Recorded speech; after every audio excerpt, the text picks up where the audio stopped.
Hello दोस्तों, देखिए आज हम बात करेंगे फॉरेस्ट्री के बारे में। पिछले वीडियोस में हमने आपको फॉरेस्ट्री के कुछ इंपॉर्टेंट पॉइंट के बारे में बता दिया था।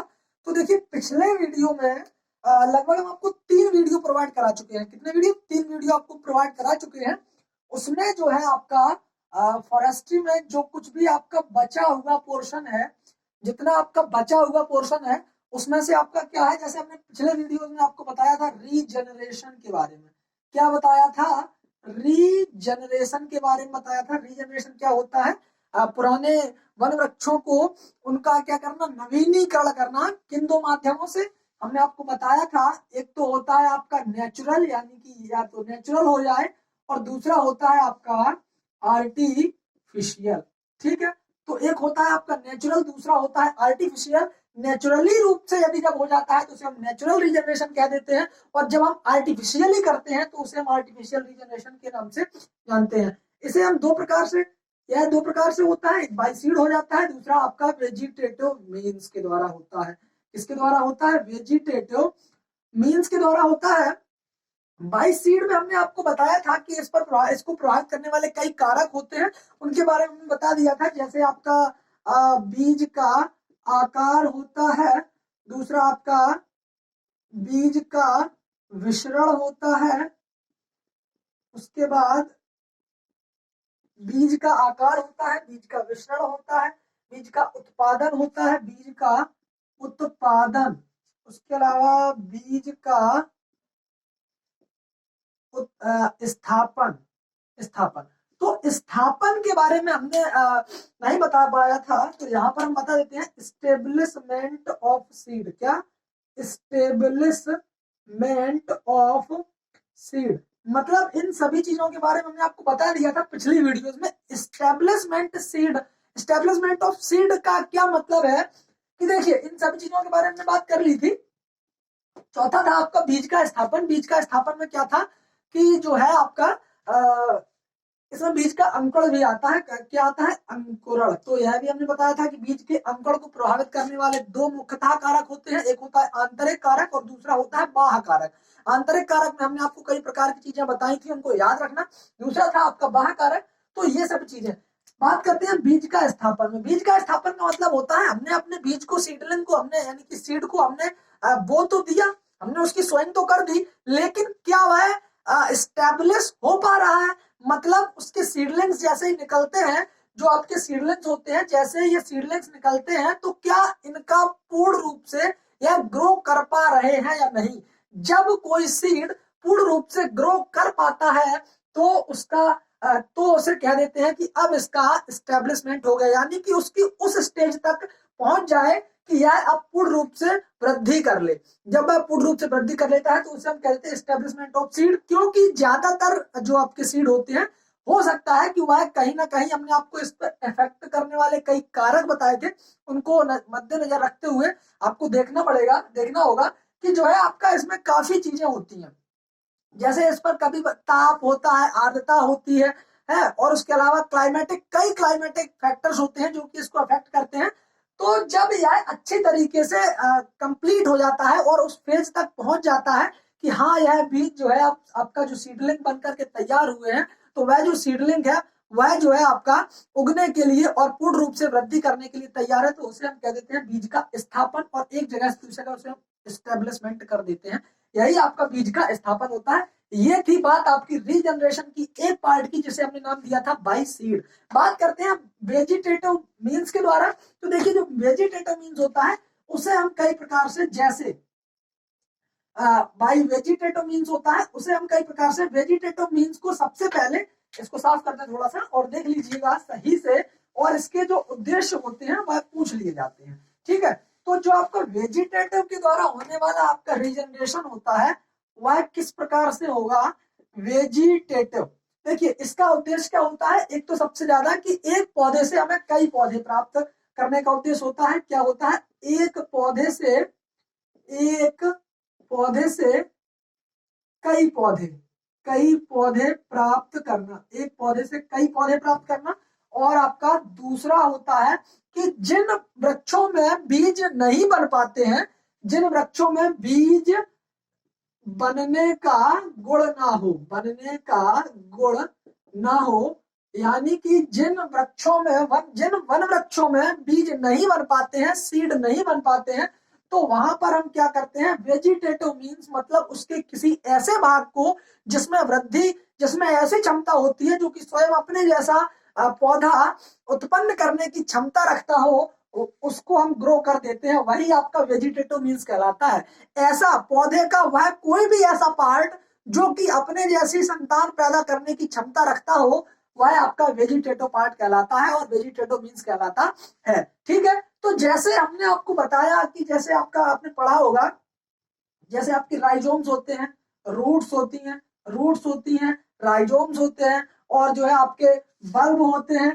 तो इनका हम क्या करते हैं, इनको हम ग्रो करते हैं, इनका हम ट्रांसप्लांट करते हैं, या फिर इनको हम इनकी बुवाई करते हैं, तो इससे हमें नया पौधा बन करके तैयार हो जाता है। तो इसी प्रकार से हम करते हैं। तो इस कैटेगरी को हम किसमें रखते हैं कि जब हमारे पास बीज नहीं होता है, या फिर कोई ऐसा वृक्ष जिसमें बीज ना बन रहे हो, तो वहां पर हम इस गुण को अपनाते हैं। ठीक है, नंबर 3 पर आता है आपका, यह किसके लिए, इस प्रकार प्राप्त पौधे तीव्रता से बढ़ते हैं। तो यदि हमें तीव्रता से पौधों को ग्रो करवाना हो, तीव्रता से बढ़ते हैं, क्या पौधे आपके तीव्रता से बढ़ते हैं। ठीक है, और देखिए तो ये जो है सभी आपके क्या होते हैं, उद्देश्य होते हैं, किसके लिए, वेजिटेटिव मीन्स के लिए। ठीक है, अब देखिए वेजिटेटिव मीन्स जो होती है वह किस प्रकार से और उसके क्या क्या भाग होते हैं। जैसे वेजिटेटिव मीन्स में हम क्या करते हैं, सबसे पहले आपका कॉपिस हो जाता है। कॉपिस शायद आपने पढ़ा हो, और हमने शायद पिछले वीडियोस में काफी बार बताया भी है,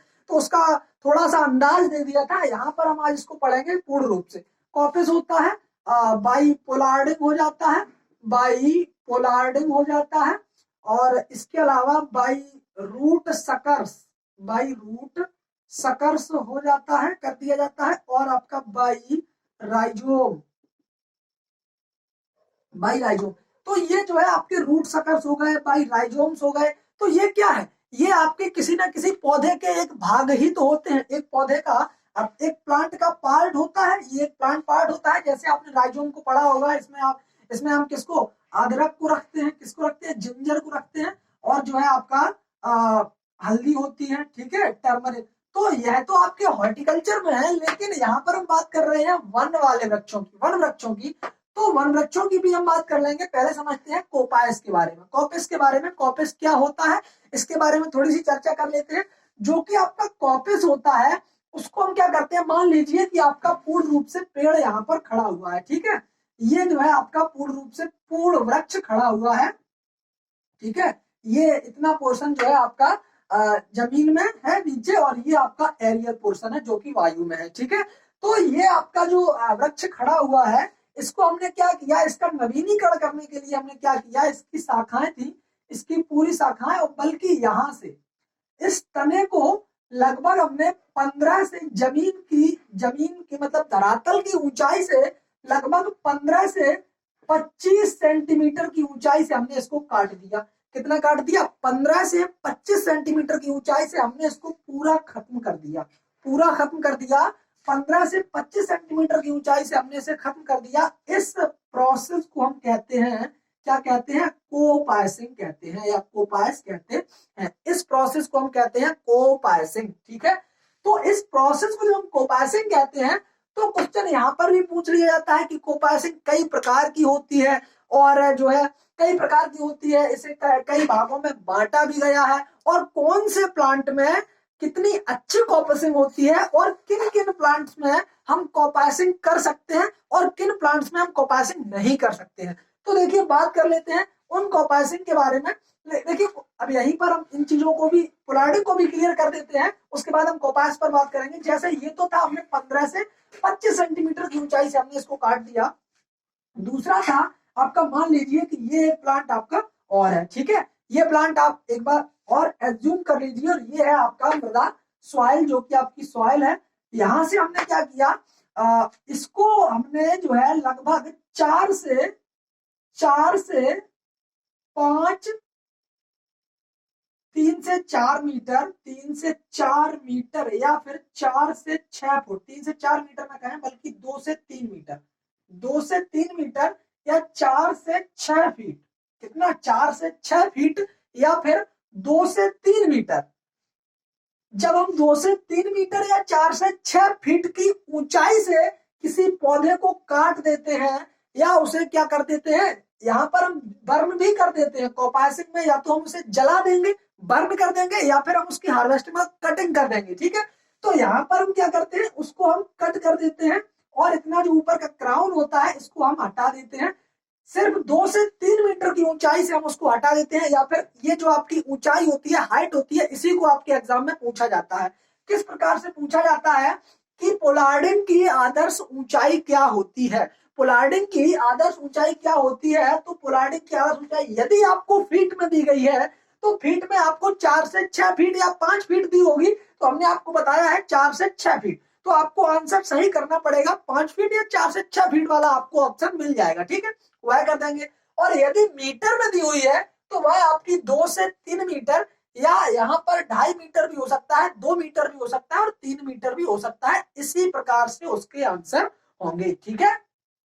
उसके बाद कोपासिंग में आपको देगा कि कोपासिंग की आदर्श ऊंचाई क्या होती है, यानी कि आदर्श ऊंचाई यानी कि काटने के लिए कितना पोर्शन होता है, तो वह जो है आपका 15 से 25 सेंटीमीटर की ऊंचाई से हम कोपासिंग में काट देते हैं, ठीक है। अब देखिए इसमें क्या होता है, थोड़ा सा और समझ लेते हैं कि पोलार्डिंग में चूंकि हम ऊपर से काटते हैं, लगभग 4 से 6 फीट की ऊंचाई, 4 से 6 फीट की ऊंचाई लगभग कितनी होती है, जितना कि आपका एक ह्यूमन की, जो आपका एक मैन होता है, एक आदमी होता है, उसकी ऊंचाई लगभग 5-5.5 फीट तक होती है। लगभग उतनी ऊंचाई से ही हम किसी पौधे को काट देते हैं, कितनी ऊंचाई से, लगभग अपने सिर के बराबर की ऊंचाई से लगभग हम उसको काट देते हैं, इस प्रकार से एज्यूम कर लीजिए, ठीक है, कि एक मैन यानी कि एक आदमी की ऊंचाई कितनी होती है, लगभग आपकी 5 फीट, 5.5, और हद है तो 6 फीट, तो इसी ऊंचाई से हम लगभग काट देते हैं। और क्योंकि जो भी आपके स्पोलार्डिंग का एक उद्देश्य होता है कि जो भी आपके ब्राउजिंग एनिमल्स होते हैं, क्या होते हैं, ब्राउजिंग एनिमल्स। ब्राउजिंग एनिमल्स का मतलब है जो भी आपके चरने वाले जानवर होते हैं वह इसको ब्राउज नहीं कर पाते हैं, जबकि कोपासिंग की जो ऊंचाई होती है वह 15 से 25 सेंटीमीटर यानी कि धरातल के बहुत ही निचली सतह से इसे काट दिया जाता है। तो जो भी यहाँ पर सीडलिंग्स दोबारा निकलते हैं, जो भी सीडलिंग्स ग्रो करते हैं, उनको ब्राउजिंग एनिमल्स जो भी होते हैं वह क्या कर जाते हैं, वह इनको ब्राउज कर जाते हैं, मतलब इनको चर जाते हैं। तो दोबारा से इसमें बस यही थोड़ा सा हानि होती है, इसके लिए यही इसका डिसएडवांटेज है कोपासिक का, कि यह जो है ब्राउजिंग एनिमल्स के लिए थोड़ी सी सुरक्षात्मक होती है, उनसे थोड़ी हमें सुरक्षा करनी पड़ती है। जबकि पोलार्डिंग में यह हमें बिल्कुल भी टेंशन लेने की आवश्यकता नहीं होती है, क्योंकि इसकी ऊंचाई इतनी ज्यादा होती है, क्योंकि इस प्रकार से रखी जाती है कि जो है ब्राउजिंग एनिमल्स इसको नुकसान नहीं पहुंचाते हैं। तो यहाँ पर क्वेश्चन पूछा जाता है कि पोलार्डिंग और आपका कोपासिंग में मेनली क्या डिफरेंट होता है और इसकी क्या आदर्श ऊंचाई होती है, और इसमें जो है क्या ध्यान में रखा जाता है, और इनके जो है क्या डिसएडवांटेज होते हैं। तो वहां पर आपको ब्राउजिंग देखने को या चारागाह या चरना आपको मिल जाएगा, ठीक है, ब्राउजिंग एनिमल या चरने वाले पशु, इस प्रकार से होगा, ठीक है। तो बाई कॉपसिंग समझ गए, बाई पोलार्डिंग समझ गए, ठीक है। दूसरा हो गया आपका by root suckers. By root suckers का मतलब होता है कि जो आपके कोई प्लांट है उसके हमने रूट जो होती है उसको हमने काट लिया, कट करने के बाद उसको छोटे छोटे टुकड़ों में हमने उसको डिवाइड कर लिया, और डिवाइड करने के बाद वह जो है हमने उसको उनको ट्रांसप्लांट कर दिया, ट्रांसप्लांट से हमें नया पौधा बनकर के तैयार हो जाता है, तो वही आपका बाई रूट सकर्स कहलाता है, ठीक है। बाई राइजोम की यदि हम बात करें तो राइजोम का मतलब भी यही होता है, राइजोम का मतलब भी यही होता है कि राइजोम जो होते हैं, किसी पौधे के राइजोम को हम काट लेते हैं और कट उसको छोटे छोटे टुकड़ों में कट करने के बाद उसको हम ट्रांसप्लांट कर देते हैं अपनी जमीन में, उसको हम ग्रो स्वाइन कर देते हैं, और स्वाइन के बाद हमें एक नया पौधा बनकर के तैयार मिल जाता है, ठीक है। अब देखिए ये तो हो गया आपका rhizome, by root suckers, by pollarding. बात करते हैं कोपासिंग के बारे में, कुछ जरूरी सी और कुछ अच्छी सी बात जो कि आपसे डायरेक्टली परीक्षा में पूछ ली जाती है, और हो सकता है कि आपसे पूछ भी लिया जाए, ठीक है। तो देखिए इसमें काफी चीजें होती है, जैसे नंबर 1 कि कौन से पौधे में स्ट्रॉन्ग कॉपिस होती है, मतलब कौन सा पौधा सबसे अच्छी कॉपिस बनाता है, कौन सा पौधा गुड कॉपिस बनाता है, गुड कॉपिस बनाता है, और तीसरे नंबर पर कौन सा पौधा है जो कि आपका बैड कॉपिस बनाता है, बैड कॉपिस यानी कि कॉपासिंग के लिए वह नहीं माना जाता। और जो आपका नंबर 4 पर आता है नो कॉपासिंग, जिनमें बिल्कुल भी कॉपिस नहीं बनती है, यदि हम उनको वहां से काट देते हैं, कट कर देते हैं, तो उनमें कॉपिस नहीं बनती है। तो स्ट्रॉन्ग कॉपिस के लिए टीक होता है। देखिए स्ट्रॉन्ग कॉपिस के लिए आपका टीक होता है, टीक। साइंटिफिक नेम इसका होता है टिक्टोना ग्रैंडिस। क्या होता है? टिक्टोना ग्रैंडिस होता है। इसके अलावा अकेसिया, अकेसिया, अकेसिया कैटिचो, अकेसिया कैटिचो होता है। और इसके अलावा ब्यूटिया मोनोस्पर्मा होता है, ब्यूटिया मोनोस्पर्मा, ब्यूटिया मोनोस्पर्मा। उसके अलावा आपका यूकेलिप्टस भी होता है। क्या होता है? यूकेलिप्टस भी होता है। तो देखिए टिक्टोना ग्रैंडिस में सबसे अच्छी स्ट्रॉन्ग कॉपिस होती है। और आपका जो अकेसिया कैटिचो का मतलब होता है, अकेसिया कैटिचो साइंटिफिक नेम होता है किसका? खैर का। खैर होता है, एक पेड़ होता है, वनवृक्ष होता है खैर, उसी का साइंटिफिक नेम होता है अकेसिया कैटिचो। उसके बाद ब्यूटिया मोनोस्पर्मा होता है, यूकेलिप्टस होता है। ठीक है, तो इनमें इनको याद रखना, इनके एग्जांपल्स को याद रखना, क्योंकि डायरेक्टली क्वेश्चन पूछा जाएगा कि निम्नलिखित में से स्ट्रॉन्ग कॉपिस बनाई जा सकती है किससे? टिक्टोना ग्रैंडिस से, अकेसिया कैटिचो से, या फिर उनमें से दोनों, या इनमें से कोई नहीं, या किसी प्रकार से इनके जो है एग्जांपल दे दिए जाएंगे। तो प्लीज इनको याद रखना, क्वेश्चन पूछा जा सकता है। गुड गुड कॉपीज बनाई जा सकती है आपकी नीम से, अकेसिया फेस्टुला। देखिए नीम होता है आपका, सिर्फ आप ज्यादा नहीं तो सिर्फ एक ही याद रख लें, नीम, जो कि आपका अजेडिरेक्टस इंडिका होता है, अजेडिरेक्टर इंडिका होता है, अजेडिरेक्टस इंडिका होता है। ठीक है, तो इसकी जो है गुड कॉपिस बनाई जाती है, गुड कॉपिस इसमें की जाती है। ठीक है, इसमें यदि हम कॉपिस कर देते हैं तो अच्छी खासी कॉपिस बन करके तैयार हो जाती है। और जो है क्या होता है कि हमें ठीक ठाक लगता है कि यह जो है हमें नया पौधा बना करके देगी। ठीक है, तो वह कौन होता है? नीम होता है। ठीक है, नीम का साइंटिफिक नाम याद रख लेना, अजेडिरेक्टस इंडिका। 2005 पर हमें इसका पेटेंट, इंटरनेशनल ईयर 2005 में इसी का मनाया जाता है, किसका? नीम का, अजेडिरेक्टस इंडिका का। इसके कई बेनिफिट्स होते हैं। पीटीटीटीएच सिर्फ इसमें एक ही जो है साइड इफेक्ट होता है इसका, जिसे हम प्रोथोरेसिक ट्रोपिक हार्मोन के नाम से जानते हैं। और इसके कई जो है बायो पेस्टिसाइड, बायो इंसेक्टिसाइड चलते हैं, जो कि आपने सुना होगा, जैसे नीम कोटेड यूरिया जो होती है, नीम कोटेड यूरिया का मतलब होता है। तो इस प्रकार से क्वेश्चन आपसे पूछे जा सकते हैं, क्योंकि इनका कहां कहां पर प्रयोग होता है इनको भी हमें देखना पड़ेगा, क्योंकि बात तो फॉरेस्ट्री की ही कर रहे हैं, तो फॉरेस्ट्री हमें कहां कहां पर यूज करती है इनको हमें देखना पड़ेगा। तो जो नीम होता है, नीम कोटेड यूरिया, नीम लेपित यूरिया आपने सुना होगा, जो यूरिया होती है उसके ऊपर जो यूरिया का एक एक दाना होता है, जो भी उसके ग्रेन्यूल्स होते हैं, उसके ऊपर नीम का कोट कर दिया, नीम का कोट चढ़ा दिया जाता है, नीम का लेप कर दिया जाता है, उसी को हम कहते हैं नीम लेपित यूरिया। ठीक है, इतनी बात क्लियर। दूसरा है आपका बैड कॉपिस। बैड कॉपिस के बारे में यदि हम बात करें तो अकेसिया अरेबिका और कैज्यूराइना होता है। Acacia, acacia arabica, acacia arabica और कैज्यूराइना।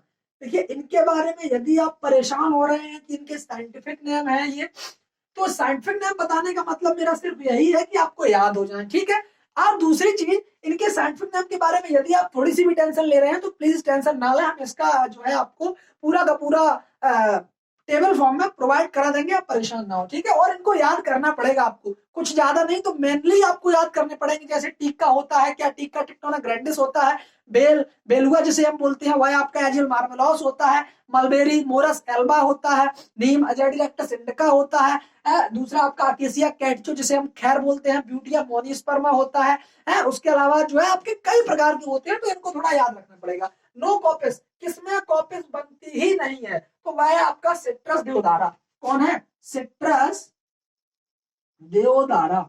कौन है? सिट्रस देवदारा। तो इन चीजों को याद रखना। स्ट्रॉन्ग कॉपिस बनाई जाती है टीक से, यानी कि टिक्टोना ग्रैंडिस से, अकेसिया कैटिचो यानी कि खैर, ब्यूटिया मोनोस्पर्मा और यूकेलिप्टस से। गुड कॉपस बनाई जाती है नीम यानी कि अजाडिरेक्टस इंडिका। इसमें सिर्फ एक ही प्रकार का यही साइड इफेक्ट होता है जिसे हम बोलते हैं PTTH। यह आपके सभी प्रकार से लाभदायक होता है, ठीक है। तो जो है इसके बारे में कई फैक्ट हैं, उनको देख लेना और सही से उनके बारे में थोड़ा सा जानकारी ले लेना, क्योंकि जो नीम होता है वह हमारे लिए प्रकृति में और दैनिक जीवन में कई प्रकार से काम में लिया जाता है। बैड कॉपिस अकेसिया अरेबिका, कैजुराना और आपका सिट्रस डेओलारा, जो जिसमें कॉपिस बनने के कोई चांस ही नहीं होते हैं। तो ये तो हो गया आपका कॉपिस के बारे में कुछ जानकारी। अब देखिए, यदि आपको दिक्कत हो रही है तो हम आपको क्या करेंगे, एक टेबल फॉर्म में आपको कुछ साइंटिफिक नेम दिए दे रहे हैं यहाँ पर, तो आप उनको जो है नोट कर लेना। और देखिए कुछ जो आपके साइंटिफिक नेम है उनको देख लेते हैं, और इनको क्या है आपको याद करना पड़ेगा, क्योंकि देखिए यदि पेपर को हमें अच्छा करना है और यदि अच्छी तरीके से हमें पेपर को देना है तो प्लीज थोड़ा सा याद कर लें। देखिए अभी आपकी फर्स्ट की लगभग 2 वीडियो या 1-2 वीडियो और बनेंगी, तो 10 नेम ये है जो कि साइंटिफिक नेम है, और 10 नेम या 12 नेम और ही होंगे जो कि आपको याद करने पड़ेंगे, ज्यादा नहीं, ठीक है। तो इनको याद कर, अगली वीडियो में हम आपको इसी प्रकार से 10 नेम और प्रोवाइड करा देंगे। तो यदि आप इसका स्क्रीनशॉट लेना चाहते हैं तो प्लीज ले लें, एक बार स्क्रीनशॉट आप इसका ले सकते हैं यदि समझ में आ रहा है तो, और यदि नहीं आ रहा है तो देखिए हम इनको समझाते हैं। देखिए पहला है आपका अकेसिया कैटिचो। अकेसिया कैटिचो जो कि अभी हमने आपको बताया था खैर होता है, तो इसको याद कर लेना। दूसरा अकेसिया निलोटिका, सुना होगा आपने, बबूल होता है। क्या होता है? बबूल होता है अकेसिया निलोटिका। इंडियन बबूल यानी कि देसी बबूल, और आपका हाइब्रिड बबूल भी होता है। तो अकेसिया निलोटिका आप याद कर लेना, सिर्फ एक याद कर लेना, जो कि बबूल का नाम होता है, साइंटिफिक नाम होता है डलबेरिया सिसो। डलबेरिया सिसो जो होता है वह आपने सुना होगा शायद शीशम, शीशम सुना होगा, तो यह जो है उसी का साइंटिफिक नेम होता है डलबेरिया सिसो। दूसरा आपका एजिल मार्मेलोस। एजिल मार्मेलोस मतलब बेल, बेल का मतलब होता है आपने शायद सुना होगा बेलुआ जिसे हम बोलते हैं, तो वही जो है आपका क्या होता है एजिल मार्मेलोस होता है। एम्बिल्का ऑफिसिनालिस। एम्बिल्का ऑफिसिनालिस का मतलब होता है आंवला, यानी कि जिसे हम आंवला बोलते हैं ना, आंवला, वही आपका एम्बिल्का ऑफिसिनालिस होता है, ठीक है। दूसरा आपका आंवला, आंवला में पूछ लिया जाता है कि कसैलापन यानी कि पंजेंसी आंवला में किसके कारण होती है, तो वह आपकी टैनिन के कारण होती है, टैनिन, टैनिन के कारण होती है, ठीक है। टेमरेंडिस इंडिका, टेमरेंडिस इंडिका, इमली जिसे हम बोलते हैं, तो यही उसका साइंटिफिक नेम होता है इमली का, टेमरेंडिस इंडिका। दूसरा आपका सराका इंडिका। सराका इंडिका होता है आपका अशोक का, अशोक वृक्ष आपने देखा होगा जो कि आपका, जिसका साइंटिफिक नाम होता है सराका इंडिका। तो क्या करना, जब भी आपको कहीं अशोक का वृक्ष खड़ा मिल जाए तो कह देना कि ये जो है सराका इंडिका का वृक्ष है, क्या है, सराका इंडिका का ट्री है, तो आपको याद हो जाएगा, ठीक है। तो जैसे ही आप इनको देखा करें तो इनके साइंटिफिक नेम बोल दिया करें। जैसे आपको बबूल मिले तो आप कहेंगे कि अकेसिया निलोटिका खड़ा हुआ है, क्या है, अकेसिया निलोटिका खड़ा हुआ है। याद नहीं हो रहा है तो किसी लड़के का नाम रख लीजिए अकेसिया निलोटिका, तो किसी को बुलाएंगे तो कहे अकेसिया निलोटिका इधर आ, तो इस प्रकार से याद हो जाएगा, ठीक है। दूसरा है आपका डलबेरिया सिसो। डलबेरिया सिसो मतलब शीशम, तो शीशम को आप देखना तो वहीं पर कह देना ये जो है क्या है, डलबेरिया सिसो है, ठीक है। मोरस एल्बा, सहतूत आपने देखा होगा, मोरस एल्बा जिसे हम मलबेरी बोलते हैं, तो ये जो है आपका सहतूत है। सहतूत को देखना तो आप कह देना यह क्या है, मोरस एल्बा है। 2-4 बार आप थोड़ा सा करेंगे तो आपको याद हो जाएगा, ठीक है। दूसरा है आपका पॉपुलस स्पीसीज, जिसे हम लोग पॉपुलर बोलते हैं, पॉपुलर, तो वह होता है आपका। और इसके अलावा फाइकस रेलिगोसा। फाइकस रेलिगोसा यानी कि आपने देखा होगा पीपल जो होता है, पीपल, तो वह आपका फाइकस रेलिगोसा होता है, उसका साइंटिफिक नेम होता है फाइकस रेलिगोसा। आमतौर पर आपके किसी ग्रामीण क्षेत्र में लोकल एरियाज में मिल जाते हैं पीपल के पेड़, तो देख लेना। और नहीं तो ज्यादातर हमने देखा है मंदिर होते हैं उनके पास में पीपल का पेड़ या बरगद का पेड़ जरूर होता है, ठीक है। तो देख लेना फाइकस रेलिगोसा, और जहां भी मिल जाए उसका साइंटिफिक नाम देखकर बात करें, आपको पक्का गारंटी के साथ याद हो जाएगा, ठीक है। तो ये हो गया आपका आज का टोटल का टोटल, पूरा का पूरा आपका जो है आज फॉरेस्ट्री। यहाँ तक आप इसके जो है कुछ वीडियो और बनेंगे, 1 या 2 वीडियो, जो कि हम आपको जल्द से जल्द आपको प्रोवाइड करा देंगे। पेपर आपके CSJMU यूनिवर्सिटी के जो आपके पेपर हैं वो आपके 16 तारीख से होने बिल्कुल क्लियर हो चुके हैं। तो यदि आप अभी तक अपनी तैयारी में कंटिन्यू नहीं है तो प्लीज कंटिन्यू कर दीजिए, क्योंकि आपके पेपर अब क्लियर हो चुके हैं, 16 तारीख से आपके पेपर होने हैं। ठीक है, तो एग्जाम यदि अच्छे से देना है तो प्लीज चैनल को सब्सक्राइब कर लें। यहाँ से आपको जितना मैटर मिलेगा, आपको गारंटी के साथ आप हमारे टेलीग्राम चैनल को ज्वाइन कर लें। वहां पर आपको देखने को मिलेगा कि जहां तक हम पढ़ाते हैं बस वही का वही आपका पूरा का पूरा पेपर में आ जाता है। ठीक है, तो ये है हमारा आज का वीडियो। यदि वीडियो अच्छा लगा हो तो वीडियो को लाइक कमेंट शेयर अवश्य करें। आपसे आगे मिलते हैं अगले वीडियो में, तब तक के लिए जय हिंद, जय भारत, धन्यवाद।